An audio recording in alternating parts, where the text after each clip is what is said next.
friends, this is Christopher Davis-Shannon, and today I'm going to show you how to play ukulele in the style of Wes Montgomery. So don't forget to like and subscribe, and let's get started. So some of you may be asking yourself, who the heck is this Wes Montgomery guy? He is a jazz guitarist that was active in the 40s up until the late 60s when he passed away. And he took the style of one of my favorite guitar players, Charlie Christian, and really took it to the next level. But what Wes Montgomery was really known for was his usage of octaves in parallel on the instrument while soloing. And this is a very, very unique sound. That's what you heard me playing in the beginning. I'm playing the same note, but divided by one octave. And on string instruments, we can do this in a very cool way, which is by playing them on two separate strings, just and muting the rest. But for me, if you're starting out soloing, this is a great method to begin on, because with the limited range of uke, especially on high G uke, you only have a few notes to choose from, and it kind of keeps you from overloading yourself harmonically when developing solos. And you can think more about just phrasing and musicality with really only using 5 or 6 notes. Now, if you are playing low G ukulele, everything that I'm going to talk about here, we can also do between the G and E strings. But for our purposes today, we're going to be talking about just the C and A strings and how to put this together. So let's see how to make it work. So aside from the notes themselves, the way that Wes attacked the strings was very specific. Unlike most players of the day, he did not play with a pick. He played with just his thumb, and this gave a very soft sound. Now, the stories behind why he did this are actually quite fun. It wasn't just because of the tonality or how he wanted to play, but he was actually working as a welder during the day, and he'd come back and practice late at night so as not to annoy his neighbors, because archtop guitars can be rather loud. He would play with the soft, fleshy part of his thumb, and that really helped give him that signature sound. So what we're going to do first is we're going to explore just some of the basic notes available to us on the C string in this style, because that's going to dictate all of the melodies that we do. So what we can do is just a C major scale up to the 5th, or up to a G. So we're going to play open C. We're going to do this all with the first finger on our left hand, because we're going to need our other fingers to do something else in a second.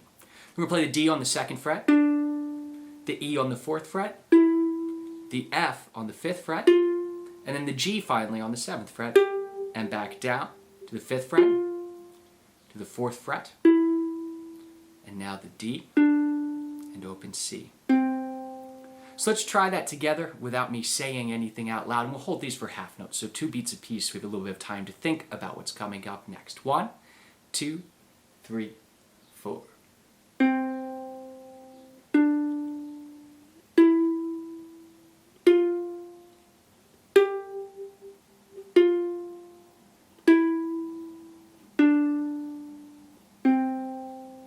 Good. Now all we're going to do is we're going to double this note an octave up on the A string. And that means that the relationship between every single note is the same. So our hand shape is really going to stay the same amount of fret spread, regardless of what note we are playing at any given time. And to do this, we're going to have to mute our E and A strings. And I'm going to link below to my lesson on left-hand muting, which is one of the most important techniques that you can learn on this instrument for both comping as well for solo style playings that really frees up a lot of options on the instrument. So what we're going to do, and let's start on the D on the 2nd fret, and we'll address the open string in one moment. So what I do is play that D with my 1st fret, and then the D on your A string is going to be on the 5th fret, and I play that with my pinky. And because that's pressed down, the other strings are just hanging out a little bit higher, and we can rest our other fingers on top of this. So we hear those muted strings, but they're not ringing through. And those muted strings are actually an important part of the sound. That percussive sound that we get is part of this. It's not just playing the outer strings in octaves. It is also this muted sound, this percussive sound in there as well. So when we go back to the C string, this is when it's a little bit harder. We have an open C, so we have no real control over that. And what I do is really voice an F major chord, but don't press down. So we get the C's playing, and everything else is muted.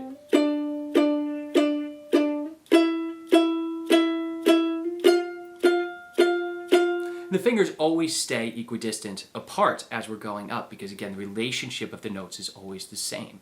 So now let's try our C major scale with this doubled octave here.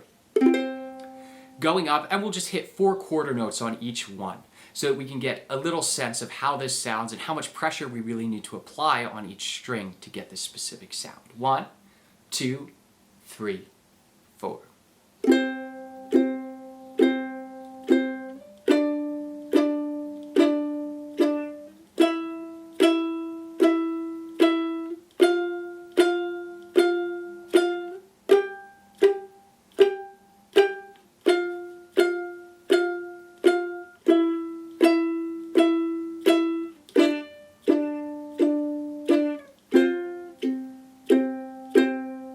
So now let's look at another exercise that we can do because we're not always going to be playing notes in the same order as the C major scale.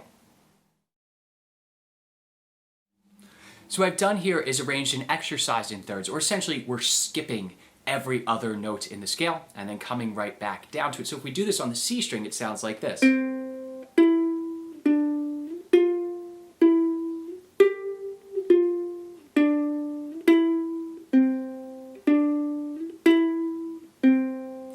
So let's try this together, and we'll do it for 2 beats apiece, just so we have a bit of time to think as we're going through this. 1, 2, 3, 4.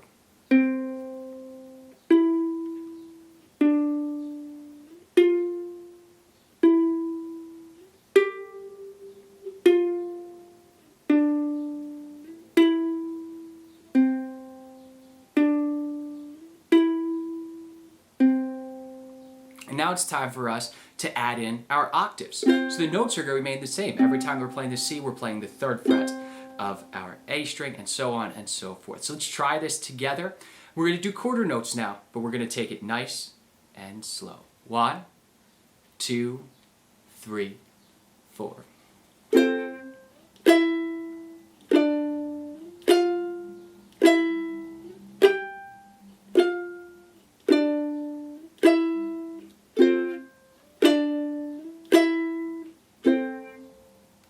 Good.